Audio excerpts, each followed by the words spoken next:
और खबर मुंबई से। मुंबई में हाल ही में हुई ताबड़तोड़ चोरी और डकैती की वारदातों के बाद सरकार ने सुरक्षा गार्डों का फिटनेस टेस्ट कराने की कवायद शुरू की है। पर सरकार के इस फरमान के बाद कुछ उम्रदराज सुरक्षा गार्डों की नौकरी खतरे में पड़ती दिख रही है। मान लीजिए आप 60 से 65 साल के हैं और आपको कहा जाता है कि आप 6 मिनट में 1 किलोमीटर की दूरी दौड़ कर तय करें, अन्यथा नौकरी छोड़ दीजिए, तो आप पर क्या बीतेगी। कम से कम अब प्राइवेट सिक्योरिटी एजेंसी एक्ट 2005 के तहत तो महाराष्ट्र के वृद्ध सिक्योरिटी गार्ड्स को ऐसा ही करना होगा। उसके लिए फिजिकली फिट उतना रह पाना मुश्किल है और इसमें 65 इयर्स दिया हुआ है, लेकिन हम लोग जो है मोस्टली 50 और 60 तक गार्ड काम करते हैं, उसके बाद तो गार्ड जल्दी नहीं काम करते हैं। इस कानून में कुछ और भी खामियां हैं, जैसे कि 6x6 की आईसाइट एक उम्र दराज सुरक्षा कर्मी के लिए मुश्किल है। जानकार मानते हैं कि ऐसे प्रावधान कागजों पर ही अच्छे लगते हैं, क्योंकि वास्तविकता में इनको लागू करना मुमकिन नहीं है। तो मेरा तो सोचना ये है कि गवर्नमेंट या कंट्रोलिंग अथॉरिटी ऐसे ही रूल्स बनाएं जो कि इसको प्रैक्टिकली पॉसिबल हो और स्ट्रिक्टली उसको इम्प्लीमेंट करें। हजारों वो पेपर पे रूल्स बना दे कि इतना दौड़ना है, आईसाइट इतनी होनी चाहिए, उनमें से किसी को भी प्रैक्टिकली अगर इम्प्लीमेंट नहीं किया जाए तो it is useless. Security agency ऐसे ही सुरक्षा कर्मियों की कमी से जूझ रहा है और अगर ऐसे प्रावधान लाए जाते हैं तो कमी और बढ़ जाएगी।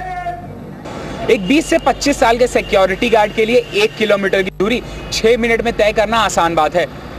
एक 40 से 50 साल तक के सिक्योरिटी गार्ड का 1 किलोमीटर की दूरी 6 मिनट में तय करना शायद आसान हो, पर एक 65 साल के सिक्योरिटी गार्ड के लिए 1 किलोमीटर की दूरी 6 मिनट में तय करना नामुमकिन है। वैभव कुलकर्णी के साथ कुमार सौरभ, जी बिजनेस, मुंबई।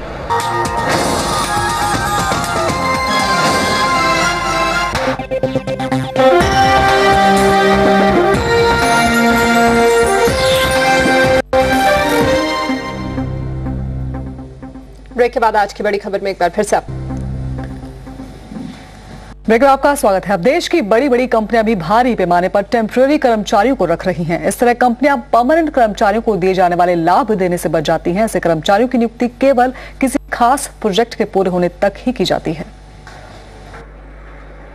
अब विदेशों के बाद भारत में भी टेम्पररी स्टाफिंग का प्रचलन जोर पकड़ रहा है।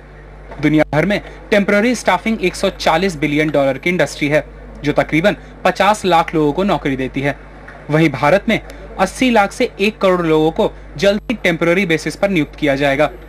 EI ड्यूपॉन्ट और रिलायंस इन्फोकॉम टेम्पररी स्टाफिंग के मामले में अव्वल आती हैं, क्योंकि इन दोनों कंपनियों में टेम्पररी स्टाफ की तादाद 200 और 180 है। So I think the temp staffing industry is going per se.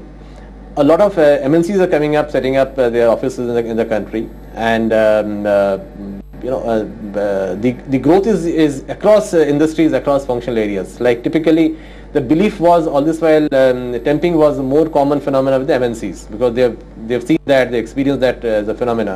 But we find a lot of Indian large conglomerates embarking on that. Contractual या फिर टेम्पररी हायरिंग अभी तक भारत में बहुत ही छोटे पैमाने पर सिर्फ हाउसहोल्ड, सिक्योरिटी और कंस्ट्रक्शन सेक्टर में देखा जा रहा था। हालांकि अब रिटेल सेक्टर भी सिर्फ शनिवार और रविवार के लिए अतिरिक्त लोगों की नियुक्ति करता है। वहीं दूसरी ओर अपनी तकनीकी जरूरतों के हिसाब से IT सेक्टर भी कम समय के लिए लोगों की नियुक्ति कर रहा है। रिटेल और सूचना तकनीक के अलावा FMCG, मैन्युफैक्चरिंग और फाइनेंशियल इंस्टीट्यूशन बड़े पैमाने पर टेम्पररी हायरिंग को अपनाती हैं। सिक्योरिटी और डिटेक्टिव एजेंसीज का 90% वर्कफोर्स टेम्पररी बेसिस पर ही कायम है। अस्थायी वर्कफोर्स 25 से 30% कम खर्चीला होता है और ज्यादातर 15,000 से कम की सैलरी पाने वाले डेजिग्नेशंस के लिए कायम होता है। उसके जो भी लीगल PF हो गया, ESIC हो गया, 1000 उसमें कानून है लेबर के, तो कंपनी को वो चीज़ नहीं देखना होता है।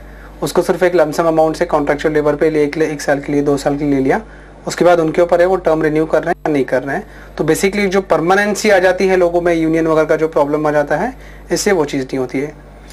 Intel, Philips, Pfizer, Thermax, Myntra, doctor Reddy's laboratory और सैप कुछ ऐसी कंपनियां हैं जो कि नियमित तौर पर टेम्पररी बेसिस पर एम्प्लॉय हायर करती हैं। कुमार सौरभ, जी बिजनेस, मुंबई। तो आज की बड़ी खबर में फिलहाल इतना ही। जाने से पहले एक नजर डालते हैं इस वक्त की